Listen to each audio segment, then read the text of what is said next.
Bene amici, oggi scopriamo il Tiger Marine Topline 950, un battello con una lunghezza fuori tutto di 10 metri e una larghezza di 3,20 m con tubolari gonfi ma perfettamente carrellabile da sgonfio. Noi ora faremo una passeggiata a bordo per scoprire l'allestimento, ma voi come sempre ricordatevi di lasciare un like a questo video e commentare con la vostra opinione. Scopriamolo insieme! A poppa è installata un'unica grande pedana aggiunta allo scafo, separata dai motori. Motori che in questo caso vedono una coppia di Suzuki DF200AP che è anche la potenza minima installabile, mentre la massima arriva fino a 300 cavalli in coppia con 2 da 250 cavalli come motorizzazione consigliata. All'interno di ogni plancetta c'è anche la relativa scaletta di risalita integrata, in questo modo il piano di calpestio è libero da ingombri con maniglie tienti bene per agevolare l'uscita dall'acqua.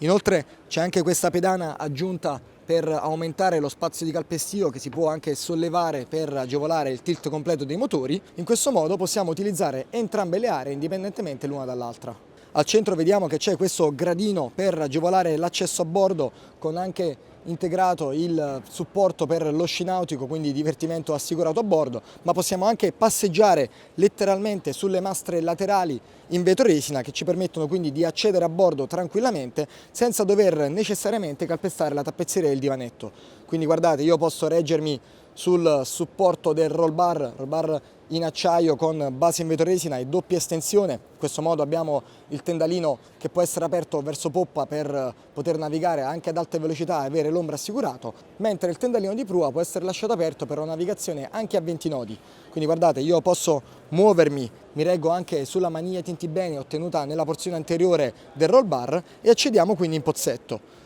Qui ci sono anche due gradini, vedete il layout è predisposto per poter passeggiare esternamente al gommone e vediamo che c'è il pozzetto piuttosto largo perché c'è il divano a forma di U che occupa l'intera larghezza interna del battello ed è anche gavonato. C'è un primo gavone centrale dedicato al vano tecnico con batterie, impianti e pompa di sentina, mentre i due laterali sono piuttosto larghi e profondi per stivare il materiale. In più la porzione centrale si può sollevare elettricamente, premendo un semplice interruttore è possibile sollevare la base e lasciarlo all'altezza dei cuscini per creare un unico grande prendisole di poppa, o all'occorrenza si può sollevare ulteriormente e avere una dinette davvero incredibile per la sua categoria, perché guardate qui quante persone possono stare tranquillamente sedute in pozzetto e pranzare insieme. Non mancano dei comodi portabicchieri integrati qui all'interno della vetroresina, mentre poco più avanti si trova il blocco seduta.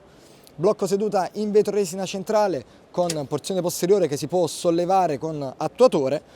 lavello posizionato sulla sinistra, mentre a destra c'è in questo caso un piano d'appoggio, ma opzionalmente è possibile installare qualsiasi tipologia di piano cottura. In basso c'è il frigorifero a battente e guardate qui la larghezza del piano di calpestio permette di muoverci agevolmente, al tempo stesso siamo ben protetti perché guardate c'è la mastra in vetroresina che arriva fin su al mio ginocchio, ma poi prosegue con il tubolare alla stessa altezza, quindi in qualsiasi punto del battello siamo sempre ben riparati con il piano di calpestio ribassato. Il tubolare inoltre è in neoprene orca, quindi qualità assicurata, e abbiamo anche le maniglie tienti bene fino a centro scafo. Quindi procediamo ulteriormente, vediamo la seduta di comando, doppia poltroncina monoposto con schienale fisso ma bosser regolabile, in questo modo io posso scegliere se governare in modalità tradizionale oppure stare al comando in piedi con il supporto per il bacino. Quindi mi metto al comando, vedo che ho il timone spostato sulla sinistra, doppio controller fornito da Suzuki per monitorare i motori in ogni momento, ma la plancia è totalmente customizzabile secondo le esigenze. Le manette di potenza sono spostate sul lato di dritta, mentre qui ci sono tutti gli interruttori con al centro lo stereo e l'accensione indipendente dei motori. In questo modo ci sono tutte le utenze di bordo, tra cui anche appunto il controller per il tavolo elettrico di poppa. Non manca un ulteriore portabicchieri e soprattutto vedete anche in questo caso ci sono sempre profili tienti bene in acciaio per assicurare una salda presa, quindi anche con mare formato anche il copilota può avere un rigido appiglio dove mantenersi. In basso c'è anche il gradino strutturale in vetro resina rivestito in EVA come l'intero piano di calpestio, in questo modo grip è assicurato e manutenzione ridotta al minimo. Vi mostro infine il parabrezza perché è inclinato, quindi ottimo sotto il punto di vista del profilo aerodinamico, ma al tempo stesso ci offre protezione fin sopra la mia testa, quindi siamo sempre ben protetti dal vento frontale anche durante la navigazione veloce. Ci spostiamo a prua, guardate qui il piano di calpestio resta largo per tutta la sua estensione, quindi è praticissimo e arriviamo quindi nell'area di prua davvero incredibile perché i tubolari sono sempre sollevati, quindi possiamo usarlo anche come poggiatesta, ma soprattutto siamo sempre ben protetti con le relative maniglie che partono anche qui dalla porzione di prua.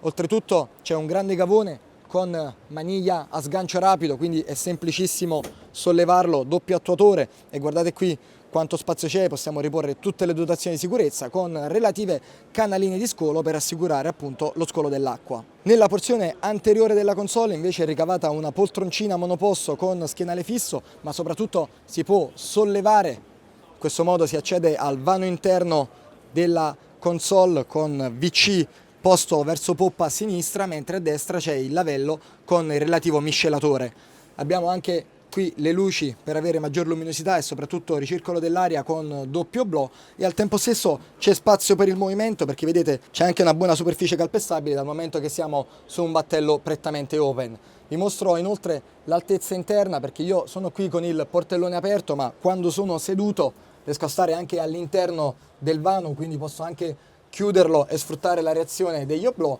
ma è prevista anche la tenda, come vedete qui, che ci consente quindi di chiudere l'intera zona, avere maggior privacy, agganciarla lateralmente e quindi poter stare perfettamente in piedi e poterlo usare anche come spogliatoio, quindi ottimo anche in ottica piccole crociere o campeggio nautico, ma soprattutto per uscite quotidiane.